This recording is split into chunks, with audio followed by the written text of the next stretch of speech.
Preciosos ouvintes, amados irmãos, amigos, estão aí ao alcance desta programação. Nós estamos felizes por mais uma vez termos esse privilégio de dirigirmos a cada um de vocês que nos ouvem nesta hora. Nós vamos, desta feita, discorrer um pouquinho em alguns fatos relevantes sobre a vida do mensageiro que o Senhor nos deu, profeta que o Senhor nos enviou nesta última era da igreja. E eu quero aproveitar alguns testemunhos que nós temos hoje o privilégio de ter em nossas mãos. Eu quero destacar com vocês, e com toda certeza isso vai ser de grande bênção para todos nós. A leitura da Escritura que eu quero fazer, ela está em Hebreus, no capítulo 13, e eu quero ler aqui apenas o versículo 14. Inclusive, esta foi uma escritura que o mensageiro usou quando ele foi contar alguma coisa de sua vida. E ele usou essa escritura, e eu quero apenas parte dessa escritura para vocês. Pois não temos neste mundo uma cidade permanente. Aguardamos a cidade por vir. E eu tenho ela aqui também, na Revista e Corrigida, que não temos aqui cidade permanente, mas buscamos a futura. Então eu quero com isso, com essas escrituras, abrir essa programação Semente de Vida para vos relatar aqui alguns pontos desta vida tão sobressalente que foi a do mensageiro que o Senhor nos enviou nesta última era da igreja. Eu tenho aqui um irmão, o nome dele é Curtis Roper, e ele fala das coisas, como que ele se achegou, conheceu a mensagem, se achegou ao profeta, e eu não vou relatar nenhuma destas coisas. Eu apenas quero tomar aqui um ponto em que Deus operou grandemente na sua vida. Ele estava com câncer no seu intestino, quando ele conheceu o nosso profeta, e foi completamente curado. Ele recebeu um cartão de oração, foi o terceiro ou quarto da fila, e quando o irmão Brana foi para orar por ele, o irmão Brana disse: você não está aqui para receber oração pela sua enfermidade. Você está aqui porque você deseja ser batizado com o Espírito Santo. E ele orou, e ele foi completamente curado. E desde então passou a ser um seguidor, assim, sempre muito perto do nosso profeta. E também a sua família desfrutou de inúmeros milagres. Um mais sobressalente foi de uma das suas filhas, que também com asma, e de quando em quando ela tinha umas crises muito fortes, e ela teve uma dessas crises forte e praticamente perdeu a vida, perdeu a respiração, ficou roxa e praticamente parou de respirar. E nisso eles moravam próximo ali do nosso profeta, e ele então veio e orou a favor da sua filha, mas ela não teve reação nenhuma, e eles continuaram pedindo, e ela estava ali, sem reagir, né, àquela situação. E quando o irmão disse ao nosso profeta que se ele poderia levá-lo até a funerária, para que eles pudessem vir e levar o corpo. O irmão Brana foi saindo e de repente ele parou e se voltou novamente e disse para todas as pessoas que ali estavam para se ajoelhar. E ele então orou e clamou ao Senhor, e a sua filha voltou novamente. E como lhe disse, parece que quando ela voltou, ela puxou quase que todo o ar que havia na sala, né? E imediatamente voltou a sua cor ao normal, e ela teve então a sua saúde restaurada, foi completamente curada. Mas mesmo assim ela seguiu o seu caminho, uma adolescente, começou a fumar, começou a fazer as coisas que uma adolescente normalmente faz e que não estão de acordo com a palavra, até que o seu pai e a sua mãe disse: olha, minha filha, você toma jeito, porque senão não vai restar outra coisa a não ser você ir mais cedo para a sepultura. Mas o que eu quero destacar, que ele destaca aqui, é de uma das reuniões em que ele esteve, e eu achei interessante isso que aconteceu, e eu quero relatar para vocês aqui esse fato. E ele diz assim, eles chamaram o irmão Bill para estar em Statry, em Kentucky, em uma pequena igreja. E ele diz assim, e eu o acompanhei. E aquelas pessoas começaram a sair de suas casas, pessoas simples, e umas estavam montadas em mulas, outras estavam de chinelos e outras até mesmo descalças, e com seus macacões, estavam vindo para esta reunião. E quando eles chegaram ali na porta da igreja, havia uma anciã de pé ali com o seu casaco, e Bill falou com ela enquanto ele entrava, e assim como ele fazia com todo mundo, e os olhos dela estavam branco com catarata. Eles tiveram o culto, e eu estive liderando os cânticos, e terminou a reunião, o irmão Bill, eles chamavam ele comumente de Bill, o irmão William, perguntou se alguém estava precisando de oração. E uma mulher se aproximou e trouxe uma pequena menina loira, de uns 11 anos de idade, e a sentou ali.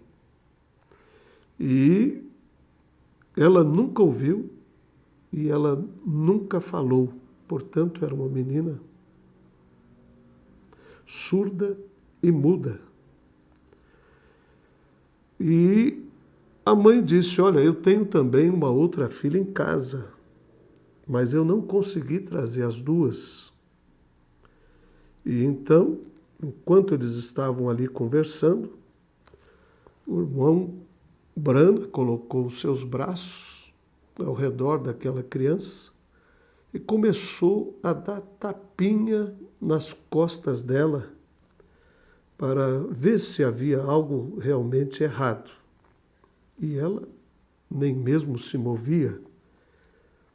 E ele pediu a todos que estavam ali e que não criam que se levantassem e saíssem. 3 ou 4 se levantaram e saíram. E eu vou te dizer uma coisa, disse o irmão Hope. Quando ele orou por aquela pequena criança, e repreendeu o diabo daquela menininha. Eu caí e todos estavam caminhando ao meu redor e sobre mim, e ele estava ali com aquela pequena criança, e eu pude ouvi-lo dizer: "Você consegue me ouvir?" E ele pediu: "Diga o que eu disser, Jesus." E ela disse: "Jesus."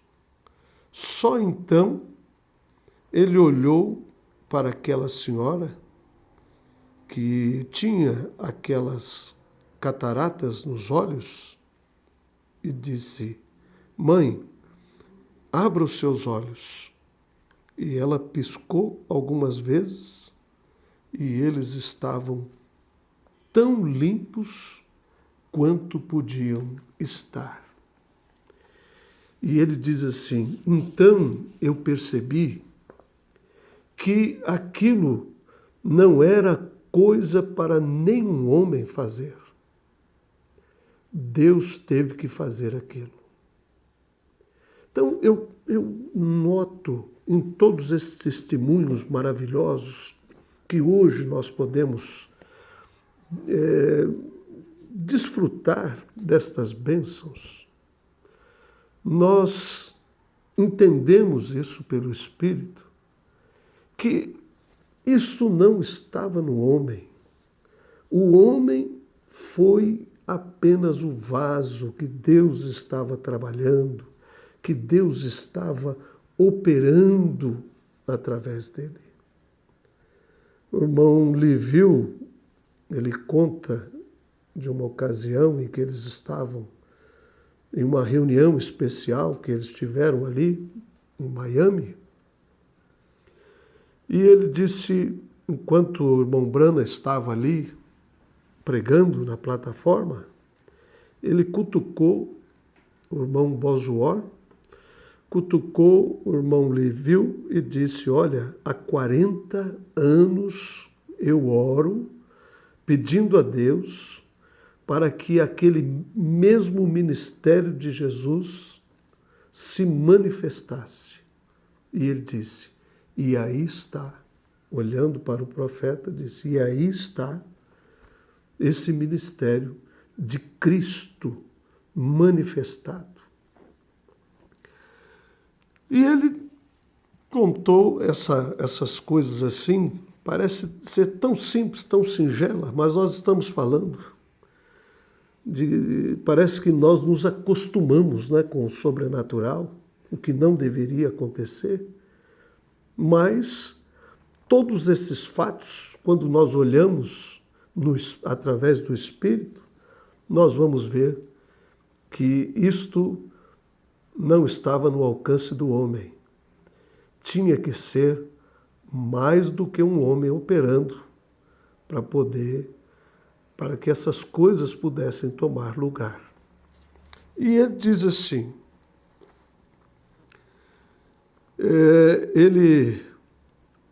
depois desse ministério tão sobressalente, tão sobrenatural, de Deus operando, né?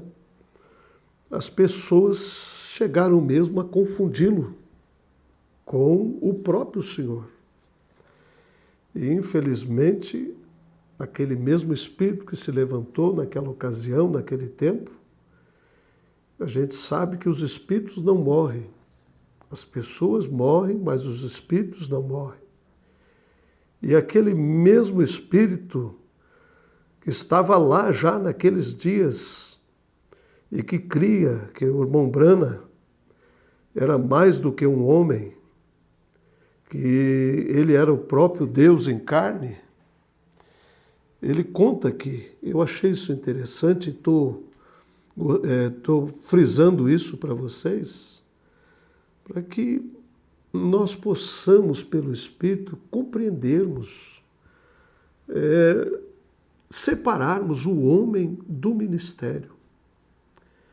O homem foi um homem como eu, como você, Ele diz aqui, quando ele estava contando a história da sua vida, antes dele começar a contar a história da sua vida, ele disse assim: olha, eu tenho cometido muitos erros, eu tenho feito muitas coisas erradas, mas eu desejo que vocês não tomem os meus erros para serem pedras de tropeço, mas que vocês tomem os meus erros para que vocês possam dar passos para mais perto do Senhor Jesus.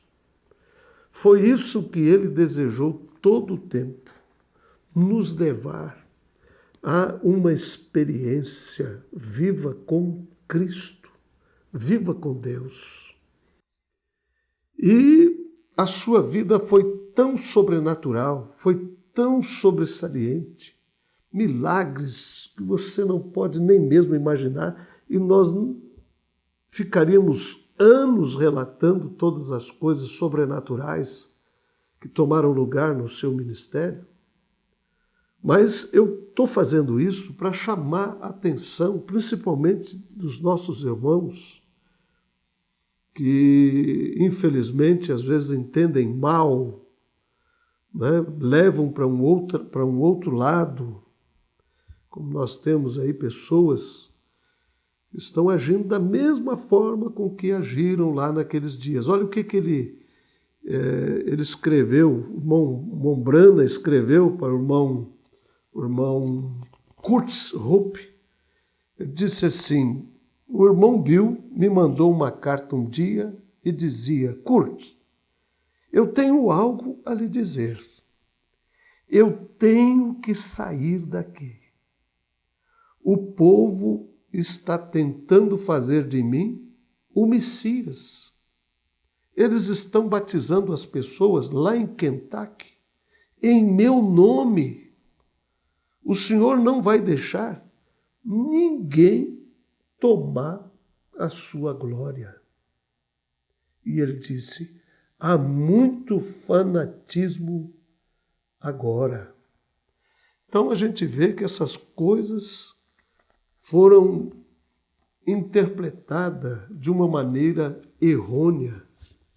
Enquanto para uns William Branham era um diabo, para outros William Branham foi Deus. Mas nós não podemos confundir. Nós temos que colocar as coisas no seu devido lugar. Deus operou sobrenaturalmente através do seu ministério, mas nós sabemos que ele era um homem. Ele não era Deus em carne, como foi Jesus, Deus encarnado. Nós encontramos aqui mais alguns testemunhos que eu gostaria também de vos relatar, do Dr. Liville. E ele conta que, a princípio,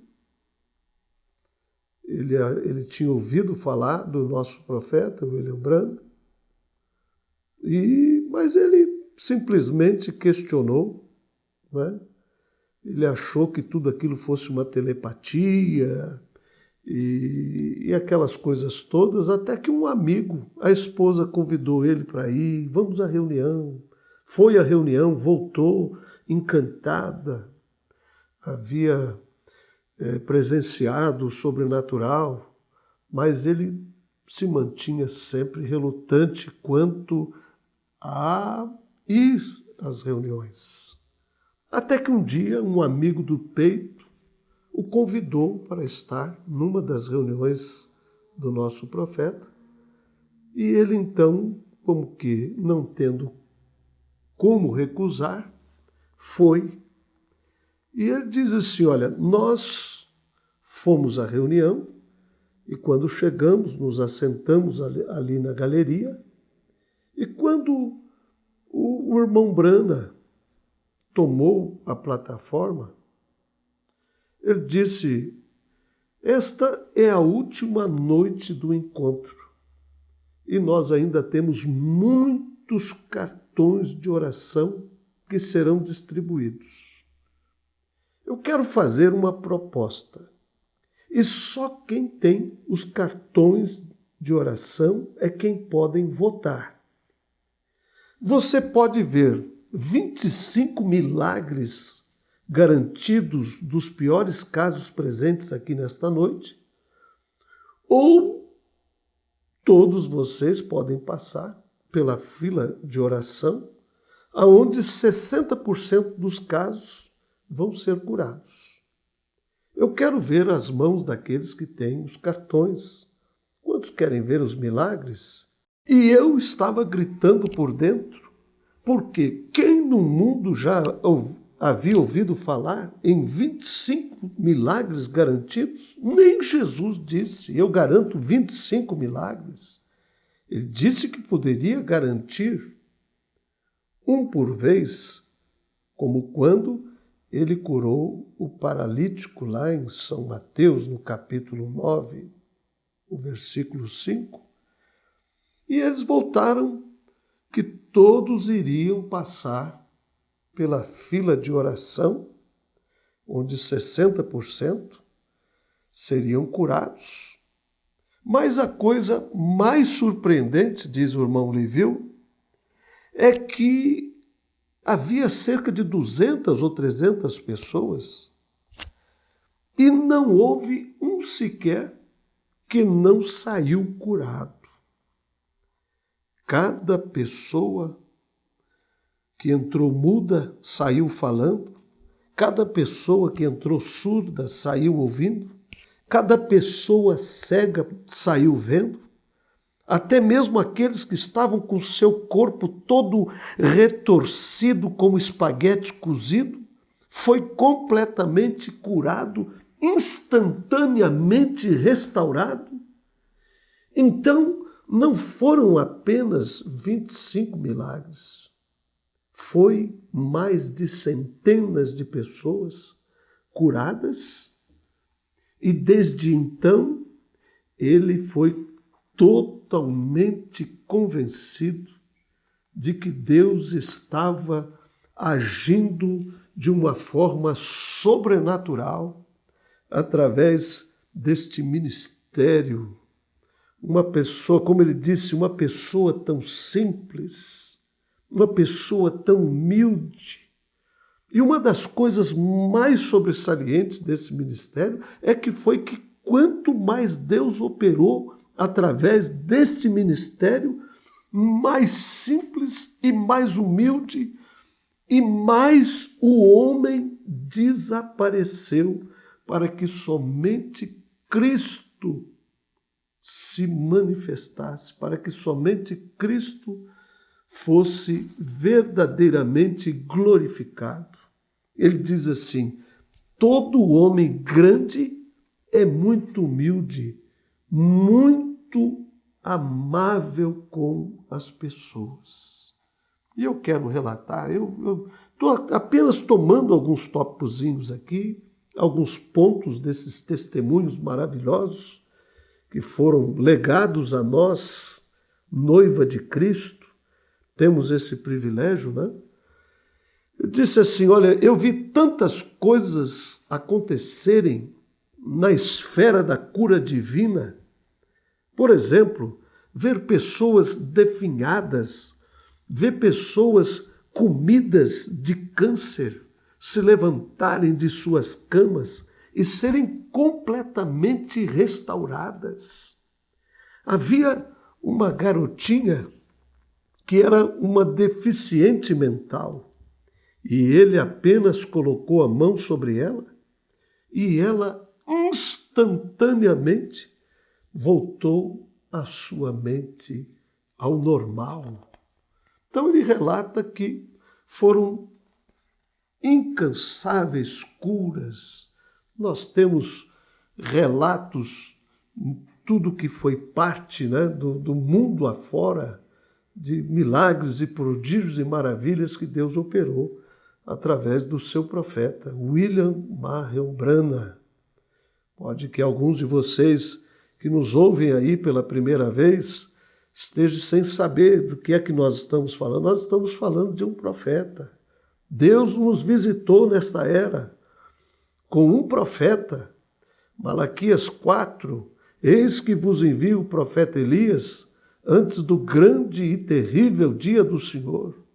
E ele virá com uma mensagem de restauração, ou seja, restaurará a nossa fé, novamente aquela mesma fé que tiveram os nossos pais pentecostais.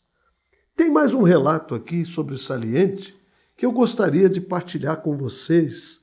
Nosso irmão Liviu, esse doutor, né, um profundo conhecedor das Escrituras e que foi muito amigo, né, também do nosso profeta, ele diz assim, olha, uma outra coisa muito sobrenatural está gravado nas fitas, foi lá em uma reunião que aconteceu em Waterloo, Iowa, foi em 1958.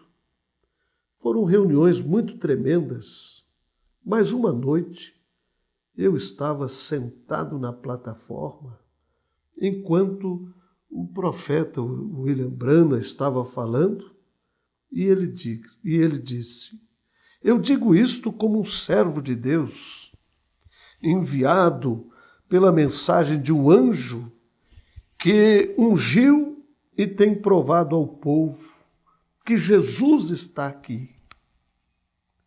E imediatamente pareceu que alguém tinha pegado as duas mãos e apertado com toda a força as teclas de um órgão de tubos.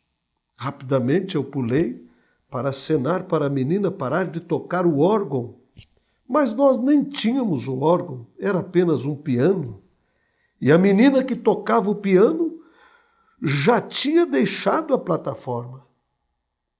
Era um rugido do Espírito Santo se movendo na audiência. E você podia ver o seu casaco vibrar no vento que foi criado. Na fita, soou como se fosse um trem de carga. Mas para mim, eu estava sentado bem ali. Pareceu como se fossem as cordas de um órgão de tubos retumbando.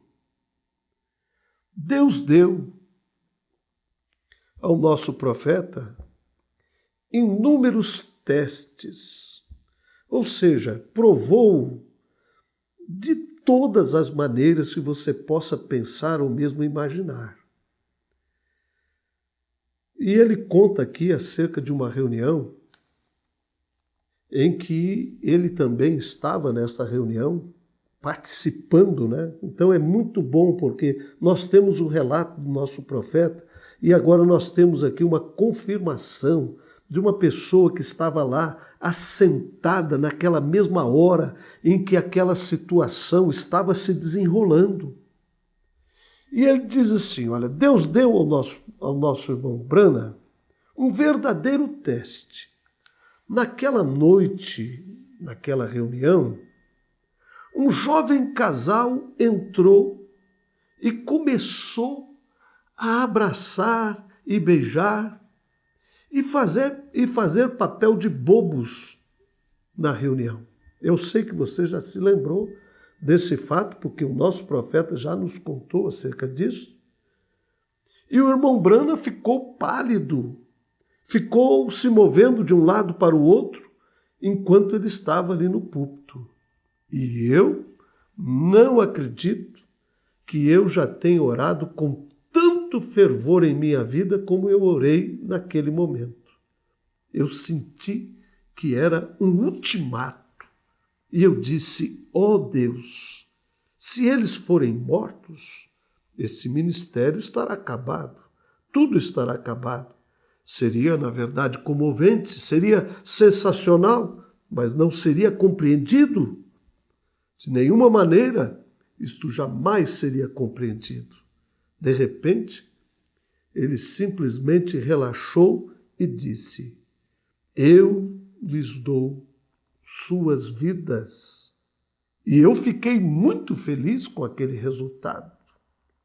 Naquele momento, o irmão Brana ao nosso irmão Brana tinha sido dado o poder para dar a vida ou tirar a vida daquele casal. E nós conhecemos o relato, nós que conhecemos a história contada pelo nosso profeta, que quando ele disse, eu vos perdoo, eu vos dou vida, como disse aqui o irmão Livio, então o poder de Deus tomou conta daquela audiência de tal forma em que as pessoas que estavam ali para receberem oração foram completamente curadas. O poder de Deus foi derramado de uma forma tão sobrenatural, tão sobressaliente, que as pessoas puderam ver Deus ali manifestado através deste ministério extraordinário, mirabuloso que Deus nos deu nesta última hora. Ele diz assim, o irmão Brana,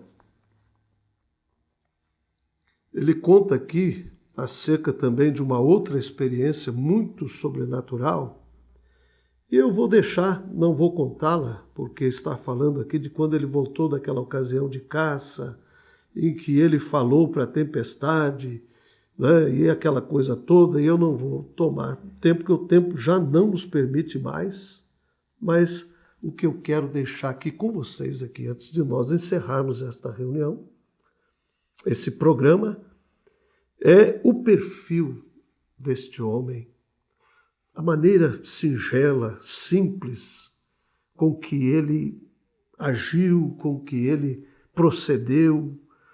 Ele disse assim, conhecendo o irmão Brana e o seu excelente caráter, eu sabia que podia apostar nele. Eu nunca vi um homem como ele, nem mesmo Bossuet. Bossuet foi uma grande pessoa, seu ministério também muito sobressalente, orando pelos enfermos, muito bem sucedido. Mas ele foi aquele homem que eu disse ainda a vocês há pouco, que estava orando para que aquele mesmo ministério de Cristo fosse manifestado na terra. Ele era um cristão puro, ele realmente conhecia a sua Bíblia.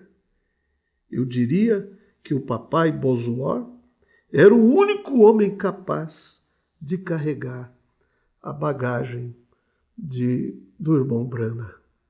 Não havia ninguém mais como ele. Então, todos que estiveram ali com ele, conviveram com ele, desfrutaram desse sobrenatural, olhavam para ele e viam um caráter excelente, viam um cristão puro, genuíno, verdadeiro, conhecedor das Escrituras, da Bíblia, e a humildade em que ele se manteve todo o tempo, em todo o seu ministério, Deus trabalhando, operando maravilhas, e ele na simplicidade, reconhecendo que ele era apenas um vaso que Deus estava usando para trazer a mensagem para os seus filhos, a mensagem para a sua noiva, para a sua igreja. Isso é simplesmente maravilhoso. E que Deus abençoe os vossos corações, que Deus derrame esta mesma unção. Estava por sobre o mensageiro desta era. Na verdade, isso é uma aspiração para o meu coração. Ter aquela mesma unção, poder transmitir a mensagem com aquela mesma unção que Deus deu ao seu mensageiro, para que a mensagem promova a fé perfeita, a fé de rapto no coração de todos os filhos e filhas de Deus nesta hora. Deus vos abençoe.